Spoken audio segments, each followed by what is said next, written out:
নমস্কাৰ এই মুহূৰ্তত জনাইছো অসমৰ প্ৰত্যেকগৰাকী জনসাধাৰণৰ বাবে কেইবাটা গুৰুত্বপূৰ্ণ খবৰ।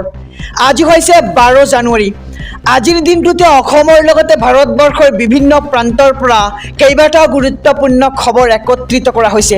এই মুহূৰ্তত জনাইছো আজিৰ প্ৰথমটো খবৰেই ৰাজ্যবাসীৰ বাবে এটা ডাঙৰ খবৰ।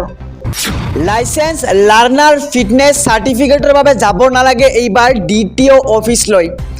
DTOৰ কাৰ্যালয়লৈ নোযোৱাকৈ লাভ কৰিব এই লাইসেন্স দিবলৈ কোনো কাৰণতে DTOৰ প্ৰয়োজন নাই। কাৰ্যালয়লৈ নোযোৱাকৈ লাভ কৰিব ফিটনেছ চাৰ্টিফিকেট আৰু ড্ৰাইভিং লাৰ্ণাৰ। পৰিবহণ বিভাগক গুৰুত্বপূৰ্ণ নিৰ্দেশ দিলে এইবাৰ মুখ্যমন্ত্ৰী ডক্টৰ হিমন্ত বিশ্ব শৰ্মাই। কাৰ্যালয়লৈ নোযোৱাকৈ লাইসেন্স দিবলৈ পৰিবহণ বিভাগক নিৰ্দেশনা মুখ্যমন্ত্ৰী শৰ্মাৰ। আৰু চৰকাৰী বিষয়াক লগ নকৰাকৈ পাব লাগিব লাইসেন্স লাৰ্ণাৰ আৰু ফিটনেছ। মন্ত্ৰীয়ে ফোন কৰিলেও লাইসেন্স দিব নোৱাৰিব বিষয়াই। লাইসেন্স লাৰ্ণাৰ ফিটনেছ বিতৰণ কৰিবলৈ নিৰ্মাণ কৰক একোটাকৈ চেণ্টাৰ। পৰিবহণ বিভাগৰ কাম কোনো লাইসেন্স নোহোৱাকৈ বাহন চলাইছে। প্ৰতিটো মাহতে পৰিবহণ বিভাগ সজাগ হৈ থাকিলে দুৰ্ঘটনা হ্ৰাস পাব। DTO অফিচত মানুহ অহাটো বন্ধ কৰিব লাগিব। লাইসেন্স লাৰ্ণাৰ ফিটনেছ চাৰ্টিফিকেটৰ বাবে আপুনি যাব নালাগে কোনো ধৰণৰ DTO অফিচলৈ। DTOৰ কাৰ্যালয়লৈ নোযোৱাকৈ আপুনি লাভ কৰিব লাইসেন্স। আৰু লাইসেন্স দিবলৈ কোনো কাৰণতে আপুনি DTOৰ প্ৰয়োজন নহ'ব। কাৰ্যালয়লৈ নোযোৱাকৈ লাভ কৰিব ফিটনেছ চাৰ্টিফিকেট ড্ৰাইভিং আৰু লাৰ্ণাৰ। এই মুহূৰ্তত জনাইছো আজিৰ দ্বিতীয় নম্বৰ খবৰটো। ঘন কুঁৱলীয়ে ছানি ধৰিছে সমগ্ৰ ৰাজ্য। দুৰ্ঘটনা ৰোধ কৰিবলৈ চৰকাৰে জাৰি কৰিছে বিশেষ SOP। চালকে মানি চলক 5টাকৈ নিয়ম, যি নিয়ম মানি চলিলে আপুনি ঘন কুঁৱলীত দুৰ্ঘটনা হোৱাৰ পৰা ৰক্ষা পাব। পৰিবহণ বিভাগে দিছে এই নিৰ্দেশনাসমূহ। সবিশেষ জনাই যাম কি নিৰ্দেশনা জাৰি কৰিছে পৰিবহণ বিভাগে। সীমিত কৰি ৰাখক গাড়ীৰ গতিবেগ। গাড়ীৰ হেডলাইট অৱনিয়মিত ডিপাৰ কৰি ৰাখক। আৰু গাড়ীত যদি ফগ লাইট থাকে তেতিয়াহ'লে জ্বলাই ৰাখক। আৰু মাজে মাজে ব্যৱহাৰ কৰক উইপাৰ। কুঁৱলী ঘন হ'লে গাড়ী পথৰ বাওঁকাষে সুৰক্ষিতভাৱে ৰাখক। অপেক্ষা কৰক বতৰ পৰিৱৰ্তন হোৱালৈ। এই মুহূৰ্তৰ খবৰ জনাইছোঁ আপুনি ঘন কুঁৱলীত হোৱা দুৰ্ঘটনাৰ পৰা কিদৰে ৰক্ষা পাব পাৰে। অন্ধকাৰত গাড়ী ৰখাবলগীয়া হ'লে পাৰ্কিং লাইট জ্বলাই ৰাখক। আৰু ঘন কুঁৱলীয়ে ছানি ধৰিছে এইবাৰ সমগ্ৰ ৰাজ্যত। দুৰ্ঘটনা ৰোধ কৰিবলৈ চৰকাৰে জাৰি কৰিছে কেইবাটাও বিশেষ SOP আৰু 5টাকৈ SOP জাৰি কৰিছে এইবাৰ পৰিবহণ বিভাগে। এই মুহূৰ্তত জনাইছোঁ আজিৰ তৃতীয় নম্বৰ খবৰটো। দেশৰ কোনে কোনে লাভ কৰিব এইবাৰ নতুনকৈ ৰেচন কাৰ্ড। প্ৰকাশ পালে হিতাধিকাৰীৰ তালিকা। নতুনকৈ আবেদন কৰা ৰেচন কাৰ্ডৰ হিতাধিকাৰীৰ তালিকা প্ৰকাশ কৰিছে এইবাৰ কেন্দ্ৰ চৰকাৰে। নতুনকৈ 42,85,745 গৰাকীয়ে লাভ কৰিব ৰেচন কাৰ্ড। এই মুহূৰ্তৰ খবৰ আকৌ জনাইছোঁ যে কিমান হিতাধিকাৰী এইবাৰ লাভ কৰিব 2024 বৰ্ষত নতুনকৈ ৰেচন কাৰ্ড। নতুনকৈ 42,85,745 গৰাকীয়ে এইবাৰ লাভ কৰিব নতুনকৈ ৰেচন কাৰ্ড। আৰু অহা 16 জানুৱাৰীৰ পৰা 22 জানুৱাৰীলৈ মুখ্যমন্ত্ৰী হিমন্ত বিশ্ব শৰ্মাৰ নেতৃত্বত প্ৰদান কৰা হ'ব এই ৰেচন কাৰ্ডসমূহ। আৰু আন মন্ত্ৰীসকলেও জিলাই জিলাই বিতৰণ কৰিব ৰেচন কাৰ্ড।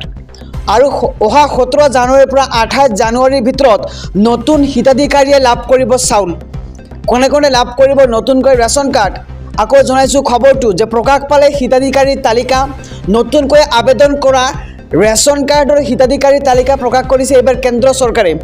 অহা 16 ফেব্ৰুৱাৰীৰ পৰা 22 জানুৱাৰীলৈ মুখ্যমন্ত্ৰী হিমন্ত বিশ্ব শৰ্মাৰ নেতৃত্বত প্ৰদান কৰা হ'ব এই ৰেচন কাৰ্ডসমূহ।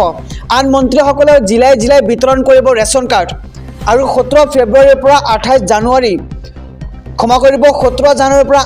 জানুৱাৰীৰ ভিতৰত নতুন হিতাধিকাৰীয়ে লাভ কৰিব চাউল। এই মুহূৰ্তত জনাইছোঁ আজিৰ চতুৰ্থ নম্বৰ খবৰটো। অনুসূচিত জনজাতিৰ ছাত্ৰ ছাত্ৰীসকলৰ বাবে এক ডাঙৰ সুযোগ। চৰকাৰৰ পৰা লাভ কৰিব অধ্যয়নৰ বাবে বিশেষ জলপানী। 2টা শিতানত এই জলপানী লাভ কৰিব ছাত্ৰ ছাত্ৰীসকলে। 9ম আৰু 10ম শ্ৰেণীৰ ছাত্ৰ ছাত্ৰীসকলে কৰিব পাৰিব এই আবেদন। মেট্ৰিক উত্তীৰ্ণসকলেও কৰিব পাৰিব এই আবেদন। আৰু অনলাইন আবেদনৰ শেষ সময়সীমা হৈছে অহা 29 ফেব্ৰুৱাৰী। নেশ্যনেল স্কলাৰশ্বিপ পৰ্টেলত কৰিব পাৰিব এই আবেদন।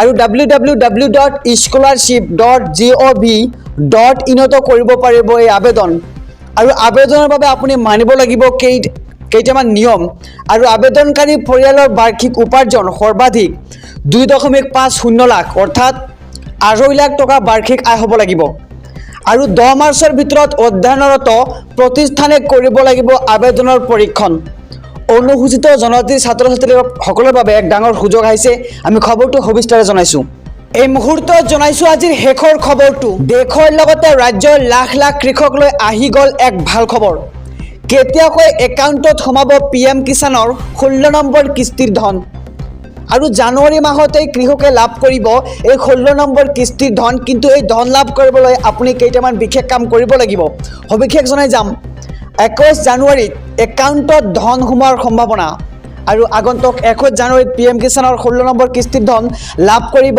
কৃষকসকলে PM কিষাণ পৰ্টেলত এতিয়াই চাই লওক আপোনাৰ নাম আৰু 16 নম্বৰ কিস্তিৰ ধন পাবলৈ কৰিব লাগিব কেইটামান বিশেষ কাম কেইটা হৈছে আপুনি প্ৰথমতে EKYC সম্পূৰ্ণ কৰিব লাগিব আৰু মাটিৰ নথিপত্ৰ সঠিক ৰূপত থাকিব লাগিব পৰ্টেলত আৰু মাটিৰ যি নথিপত্ৰ আছে নথিপত্ৰসমূহ পৰ্টেলত অন্তৰ্ভুক্ত থাকিব লাগিব DBT অথবা IPPBৰ একাউণ্ট কাৰ্যক্ষম হৈ থাকিব লাগিব দেশৰ লগতে ৰাজ্যৰ লাখ লাখ কৃষক লৈ আহি গ'ল এক ভাল খবৰ কেতিয়াকৈ একাউণ্টত সোমাব PM কিষাণ আঁচনিৰ ধন অৰ্থাৎ PM কিষাণ 16 নম্বৰ কিস্তিৰ ধন 21 জানুৱাৰীত এই কিস্তিৰ ধন হোৱাৰ সম্ভাৱনা আৰু জানুৱাৰী মাহতেই এবাৰ কৃষকে লাভ কৰিব 16 নম্বৰ কিস্তিৰ ধন অহা 21 জানুৱাৰীত একাউণ্টত ধন হোৱাৰ সম্ভাৱনা